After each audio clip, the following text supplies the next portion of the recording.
Sigma 30mm f2.8 DN lens. Picked this up used. I have noticed already that the focus looks a little sluggish. We'll find out. I don't have a filter for this lens. You know how I like filters, but it's a 46mm. I don't think I have a 46. That seems pretty odd. Build quality is definitely lower than the EFM 56mm f1.4 that I have from Sigma. This one doesn't have any grip material. It's a smooth plastic ring, which is kind of interesting, at least. Check out the minimum focus distance. 0.3 meters, 0.98 foot from the sensor, which is actually pretty good. Just barely started using this, but initial impressions are decentish. I think I paid $130, well, probably a bit under $130 for this lens. Of course, used. Some of the paint is coming off on it. There's a few dings on the filter thread area, but other than that, it feels okay. Good indication of how it'll last. I do get that back and forth focusing thing, and I suspect it's the lens. I don't think it's the camera, or at least the combination of the two. I'll have to look online and see if I can even update the firmware on this lens. I would assume it came before Sony offered everyone access to E-Mount, at least partly. It's a pleasant combination to use. Good size for the camera. It's not loud focusing, although I wouldn't say it's quick. Definitely not quick. You do get the back and forth thing, and it's bright enough right now. I shouldn't have any focus issues at all. And it's cold too, so that could partly be. One weird thing I did notice with the lens, when it's powered off, you get a really clunky sound to it. I don't know, in time, you would think a floating element like that would be a bad thing. Interesting thing about the Sony is that the viewfinders on this side, I tend to use my left eye, so it's actually not bad for me, at least. Using this in Aperture Priority is super simple, super easy, super convenient, super. You just got this little dial here. Tiny little front element, but I would assume that's a mirrorless design.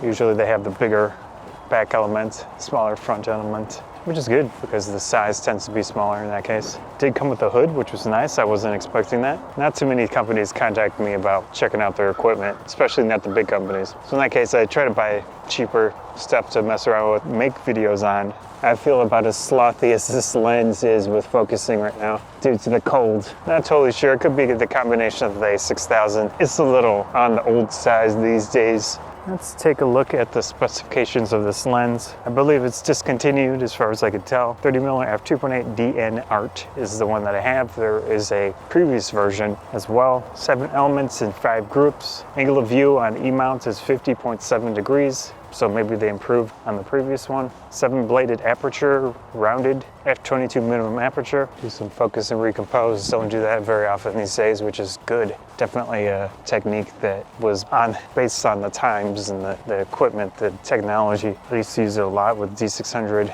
to a degree of success. But I'm glad that I don't need to do it much anymore with the cameras that have focus areas that cover nearly the entire frame. Definitely good to have that. I'm starting to warm up more to this lens. It's been working okay, but I need to try out different modes here. Okay, we're doing a video test real quick. See how it works. Yeah, not too bad, not too bad.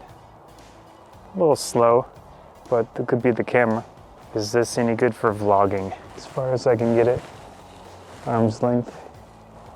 Yeah, should be good. Oh, these are cute.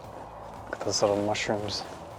This is going to be more focused on the ISO performance of the camera rather than the lens. I picked the one spot that is not colorful right now. I do like Aperture Priority. It gives you some versatility with how your photos look, but it's easy, it works mostly. Depending on the camera, I think it's a good test because it allows the camera and lens to work together so you can see if a third-party lens is going to be consistent with a mode that's somewhat automatic.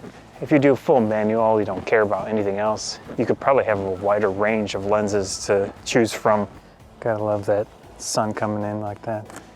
But if you do care about auto modes, you want to test lenses out, make sure that they work well, they're consistent, they don't have weird exposure problems, focusing problems, all that stuff. And when you use the more automatic modes, it'll show more of potential problems. f2.8 is a nice compromise aperture for primes. You get the smaller size potentially. You get a decently large amount of light coming in, definitely better than a kit lens. And yeah, in this case, I think it's a nice combination. Pleasant photo editing with the 30mm f2.8 DN Art lens for the E-Mount system on the A6000. Nice combination, especially the size perfect size for this camera. At the very least, I've got something for the A6000 with the larger aperture compared to the kit lens. And the kit lens itself is just, it's slow and clunky and everything else. This one, definitely a step up. Most likely I'll be using this more in the future, taking more photos, trying out different stuff with it. Yeah, hope you enjoyed the video. I'm Scarf Trophy Bonsai, thanks.